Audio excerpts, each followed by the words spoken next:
And confirmation to this really beautiful journey I've been on in the last few years. Huh. Yeah, it's been really amazing.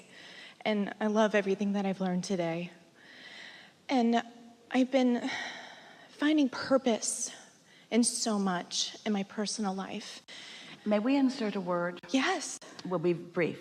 Just a slight distinction that while you say I've been finding purpose, we just want to change that to I've been finding satisfaction, because satisfaction is always defining purpose.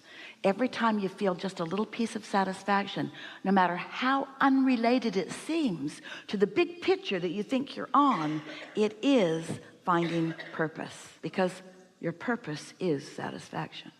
Thank you for that.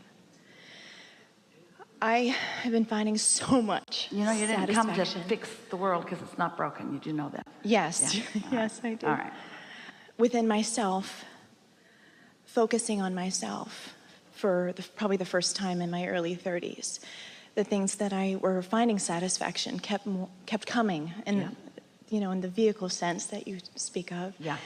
And I guess my question is, when I have moments, because my human nature had been filled with, honestly, a lot of pain, when I got in satisfaction mode, I'm effortless things that I want to manifest, they come. Yeah. The dynamic with my personal relationships, they flow. Perfectly stated. You said in even better words what we've been saying all day. And there is this beautiful aspect of my family that I find impactful with this journey, and it's kind of flowing to them.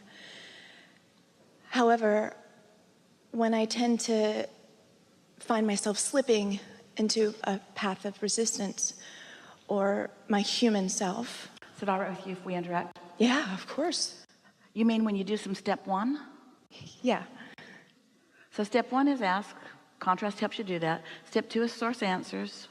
Blah, blah, blah. You know this stuff. Step three is you get into the receiving mode. You're really good at that. Step four is you hold yourself there consistently. You're also really good at that.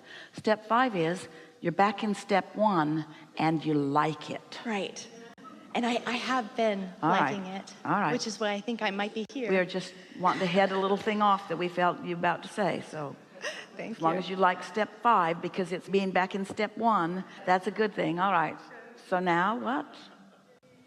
I have these moments where, you know, I do go back to step one.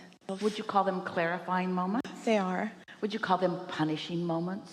Sometimes Would you they call feel that way. them source hates me moments? No, They're clarifying moments. Therefore, would you call them helpful moments? they are. They don't feel that helpful in the moment, but they are. So if you could come to just expect them to be helpful, it'll take the sting out of them. Okay. And I was presented an opportunity recently to help women the way that I feel like I needed to be helped. And healing keeps coming from this. And my first workshop that I have, sorry, I'm nervous. We want to interject something here. You're nervous because your inner being left the building right now in this conversation. So it's not that extreme, but we're just wanting to keep guiding it on track. So here's the thing. You know how we were explaining earlier that your inner being doesn't look at the past, and your inner being even regards the present manifestation as the past, because all the active energy is in the vortex and what's moving forward. And so sometimes it feels like, because you've come through something, that you want to help others come through it. You just want to make sure that you're having a step five moment while you're helping them come through it, and that you don't step back into step one moments.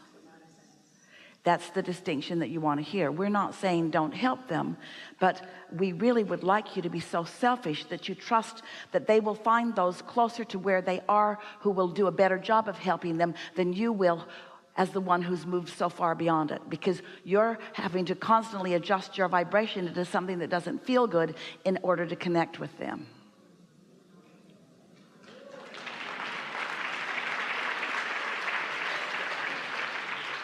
Doesn't say don't do the work. We're just saying approach it in a different way. Don't sacrifice your alignment so that they can relate to you. Oh, you're so good. You really are, because I didn't even have to say it and you already knew. And I do that. Yeah. I do it. Well, you do it out of a quest for service. It's all very well meaning. It just doesn't work. Often you do it to each other and you don't even mean to, but often you want people to sacrifice for you. And if they're not sacrificing, then their gift doesn't mean that much to you. If somebody gives you something and without sacrifice, you say, didn't mean it. And so we're just saying, don't sacrifice your alignment, because if you're not tuned in, tapped in, turned on, you don't have anything to give them. The universe will bring to you those who are ready to hear you where you are. Your inner being will never ask you to go back in vibrational understanding in order to meet up with somebody, because there are plenty of those who can lead them from there. You brought me one today in the bathroom line. I turned around and there's someone I knew. I couldn't believe it. I came from so far, and it happens a lot. And outside of that, do you have any personal guidance for me to help me stay in that alignment? There's nothing serious going on. Don't take this so seriously. Have fun with all of it. The world is not broken. You are not a savior. You don't need to save people. And the reason you feel intense about that is because you are relishing and reveling in the improvement that you feel, and you wish that for others. And we really get that. But revel in how you feel. Revel in how you feel. They'll come to you. Here's a really wonderful thing that most people in your position or any position don't know. So we're going to give you some groundbreaking news here. You're going to like this. So you heard everything that we just said, and you all, this is a room full of teachers, so they related to what they heard here between us. So imagine that you are tuned in, tapped in, turned on, and that there is someone who really wants to know what you know, but they can't find you. But they can find a vehicle who will lead to a vehicle who will lead to a vehicle who can find you. So maybe the timing isn't quite right for this one and you, even though your heart is breaking for them when you focus upon them, because it's taking you back to something that you remember.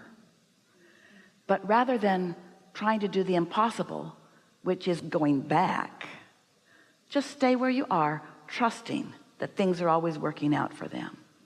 And as you hold them as your object of attention, you shine a light in a way that helps that evolution of their understanding along. We said to Esther, we're saying this to all of you, room full of teachers, healers, uplifters, if you don't care who gets the credit, you can do a lot of good in this world.